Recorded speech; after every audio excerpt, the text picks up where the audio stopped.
Fala pessoal, eu sou o Léo Kuyama e vocês estão assistindo ao Café Fotográfico.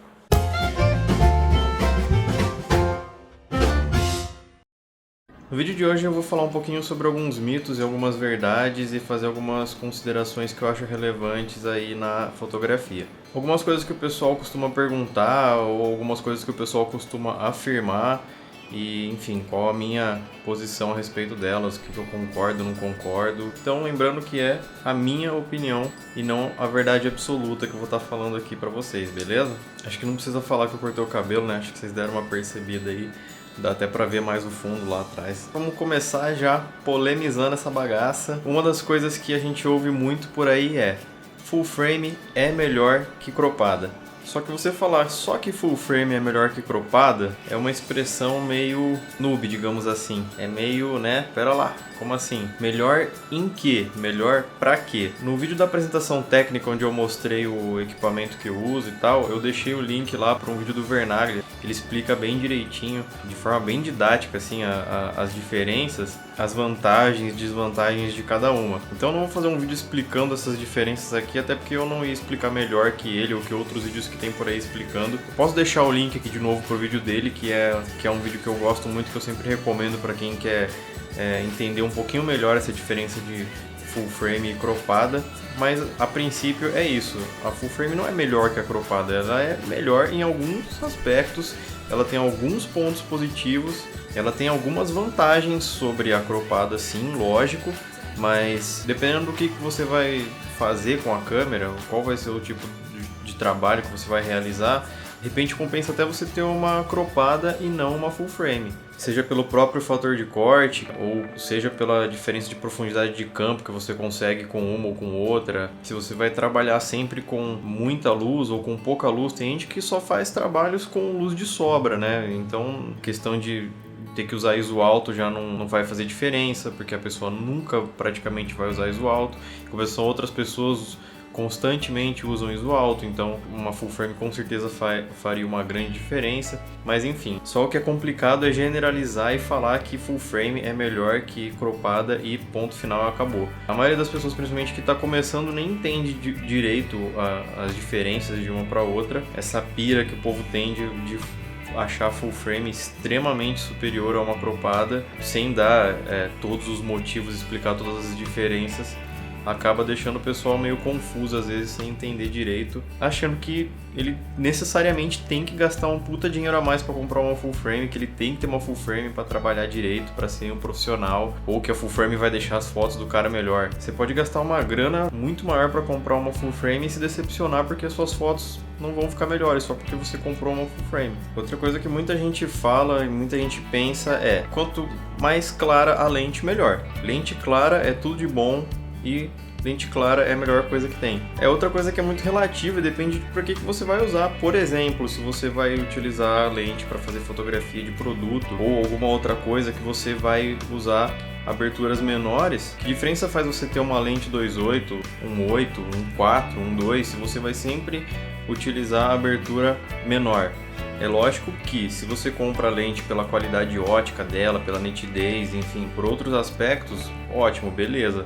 Mas só por ela ser clara, nem sempre vai te ajudar. Na maioria dos casos talvez ajude, mas também não dá para generalizar e falar que uma lente clara vai sempre ser melhor que uma lente mais escura. É lógico que geralmente as lentes claras são melhores em termos de qualidade ótica mesmo, né? Geralmente são as lentes mais top de linha, são as lentes mais bem construídas, mais bem fabricadas, com elementos óticos de melhor qualidade. Então, por esses aspectos, geralmente as lentes mais claras são melhores, não só por serem mais claras, né? Uma outra coisa bem interessante que eu já ouvi, acredite se quiser, é que o grip da câmera só serve para deixar ela maior, mais pesada, com cara de mais profissional. Mas a verdade é que o grip, ele tem basicamente duas funções muito importantes, pelo menos para mim. A primeira é a possibilidade de você usar uma bateria a mais. Então, mesmo que você vá fazer um trabalho muito longo, é muito difícil de acontecer de você ter que trocar a bateria em algum momento, porque duas baterias na câmera vão durar muito tempo, né? Principalmente para foto, né? E em segundo lugar, o fato de poder fotografar na vertical sem mudar a posição dos seus braços, da sua mão. Pode parecer que não é muita coisa, Mas dependendo do trabalho, quando você vai fotografar muito na vertical, isso te salva. Por quê? Analisa aqui comigo. Quando você está fotografando na horizontal, você está nessa posição aqui, certo? Quando você vai fotografar na vertical, se você não tem o grip, você tem necessariamente que ficar fotografando nessa posição aqui. Quando você tem o grip, você mantém exatamente a mesma posição e simplesmente gira a câmera, porque você tem os mesmos comandos que você tem aqui, você tem os mesmos botões aqui embaixo no grip. Pode parecer que não é muita coisa, mas isso ajuda demais mesmo. Não é à toa que a maioria dos fotógrafos usa, né? E o corpo das câmeras top de linha, se você pesquisar aí, você vai ver que é como se tivesse o grip embutido já na câmera, né? Não são peças que se separam. Outra coisa esquisita que eu já ouvi também é que trabalhar com duas câmeras é frescura, é status, é para querer aparecer e mostrar que tem um monte de equipamento. Não, não é. É aquilo que falam, né? Se você tem um, você não tem nenhum. Se você tem dois, você tem um. Então imagina só se você só tem uma câmera e está fotografando um casamento e a sua câmera dá um pau. O que você faz? Você pede para eles pausarem a cerimônia lá para você ir na casa do seu amigo e implorar para ele emprestar uma câmera para você?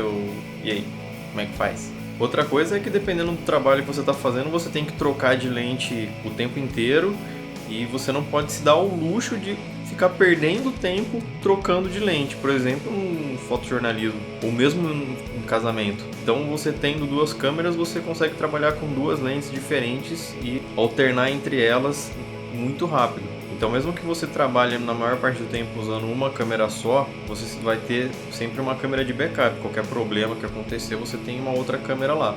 Grande angular não foi feita para fotografar pessoas. Não pode fotografar ninguém com grande angular. Não pode fotografar gente com grande angular.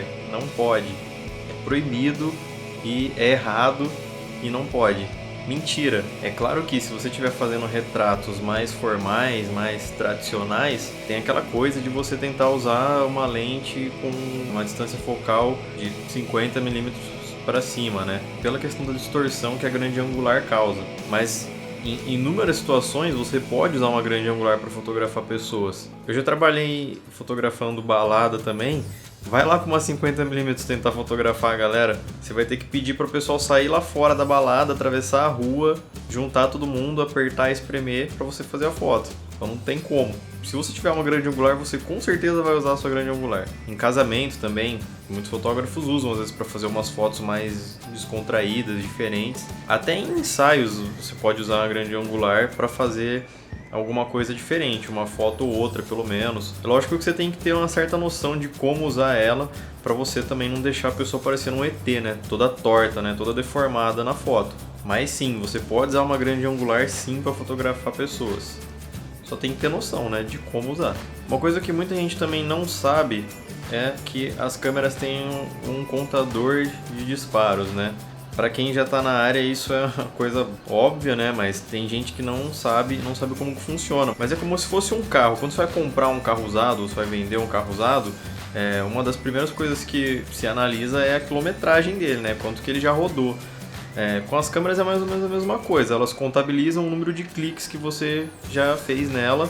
E como cada obturador tem uma média, né, de uma estimativa de uma vida útil contada em disparos, então isso também é uma forma de você mensurar quão usada aquela câmera já foi, teoricamente, se ela está mais suscetível a ter algum problema no disparador ou menos suscetível. O que na prática nem sempre acontece, né? Por exemplo, quem viu o vídeo com o Henrique Campinha lá, viu que ele falou que ele tem, se eu não me engano, uma D90, que a vida útil do obturador dela, não sei se é de 100 mil, 150 mil, e a câmera já tá com, sei lá, quase 400 mil, ou já passou dos 400 mil cliques, não lembro agora. Mas enfim, tem câmeras que vão dar problema no obturador antes de chegar nesses 100, 150 mil cliques, e outras câmeras vão durar muito mais. Vai muito do uso da câmera.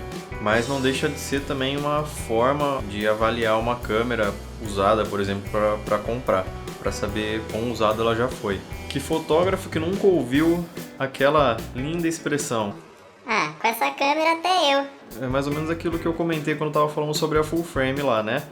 não quer dizer nada. Você pode comprar uma full frame achando que vai fotografar bem pra caramba e não vai fazer diferença nenhuma nas suas fotos. E pros fotógrafos, né, que tiverem disposição, paciência e coragem aí, eu deixo a dica aqui pra fazer igual eu já fiz várias vezes quando eu ouço isso. Você regula toda a câmera, dá na mão da pessoa e fala, beleza, então faz a foto igual aí. Aí pronto, né, você já acaba com o mundo da pessoa. A pessoa vai chorar, vai entrar em depressão, vai procurar um psicólogo, enfim. Já ouvi também muitas pessoas perguntando ou afirmando que a gente sempre usa o foco manual, que o fotógrafo sempre usa tudo no manual, inclusive o foco. Mas não, né? A verdade é que depende da fotografia que a pessoa faz, de como ela fotografa. Na grande maioria dos casos, usa-se o foco automático. Alguns casos em que eu uso o foco manual, quando o autofoco não consegue focar, fica se perdendo, tem alguma coisa na frente, tem uma grade na frente, por exemplo, e o autofoco vai ficar se perdendo. Ou quando você está fotografando alguma coisa estática ali num ambiente controlado, digamos assim, ou quando você está fotografando um produto, enfim. Esses são alguns casos em que eu uso foco manual. Pilha alcalina é melhor que pilha recarregável para usar em flash? Sim, pelo menos todos os flashes que eu já trabalhei até hoje, eles foram projetados para trabalhar com pilhas de 1,5 volt. Se você pegar suas pilhas recarregáveis aí, você vai ver que ela tem 1,2 volts. Então, se o flash usa 4 pilhas, ele foi feito para usar 4 pilhas de 1,5 volt, ou seja, trabalhar com 6 volts. E se você usa pilha recarregável, o flash vai estar trabalhando com 4,8 volts. Então, de 4,8 volts para 6 volts, você perde aí 1,2 volts. Você precisaria de mais uma pilha recarregável de 1,2 volts para completar essa carga. Realmente os flashes trabalham melhor com pilhas alcalinas, ele vai reciclar mais rápido, né? Vai carregar mais rápido e vai durar mais tempo, né? Aquele pack de pilhas ali vai durar muito mais tempo do que um pack de pilhas recarregáveis. Cara, e o parasol? Bom, o parasol ele existe para alguma coisa, né? Ele não tá ali à toa. E eu vejo muita gente fotografando com o parasol invertido, né? Colocado naquela posição que você coloca ele para guardar a sua lente. Beleza, né? A não ser que você esteja fazendo isso de propósito, né? Para conseguir aqueles efeitos de flare, do solder, de uma luz, alguma coisa do tipo, deixando aquela coisa mais opaca, né? Mais sem contraste, uma coisa mais artística, sei lá, inventar. Beleza, mas tem gente que usa o parasol invertido porque acha que não faz diferença. O parasol ele existe para barrar essas luzes laterais que causam flare e tiram o contraste da imagem, enfim. O parasol ele ajuda muito, além de ajudar a proteger a lente. Já falando em proteção da lente e o filtro V, acho que a maioria das pessoas que usa o filtro V usa pela questão da proteção também, da segurança, né? É aquela história de você estar usando um filtro V ali, se bater alguma coisa na sua lente, vai bater no filtro e não no primeiro vidro ali da sua lente, né? Tem vários casos de lentes que já foram salvas por um filtro V. É bom, lógico, você também comprar um de uma qualidade aí razoável também, né? Pelo menos, não comprar aqueles muito baratinhos. Também não precisa comprar os top de linha que são caros. Se você tiver dinheiro, compre, mas comprar aí um mediano pelo menos. E a questão do RAW e do JPEG? Tem gente que fala que você tem que fotografar em RAW sempre, de qualquer jeito. Se você fotografar em JPEG, você é um amador iniciante que não sabe nada de fotografia. É outra questão relativa também, né? Eu prefiro usar em 99% dos trabalhos o RAW, mas já usei muito JPEG também para fazer fotografando direto em JPEG também, em alguns casos. Dependendo do trabalho, quando você está fotografando ali em condições mais controladas, por exemplo, que você não vai precisar fazer grandes correções na pós-produção, talvez dê certo e talvez funcione para você trabalhar com JPEG. De repente até por economia de espaço, porque quando você trabalha com RAW, tem que ter em mente que você com certeza você vai precisar de mais espaço para guardar os seus arquivos, porque eles são muito mais pesados.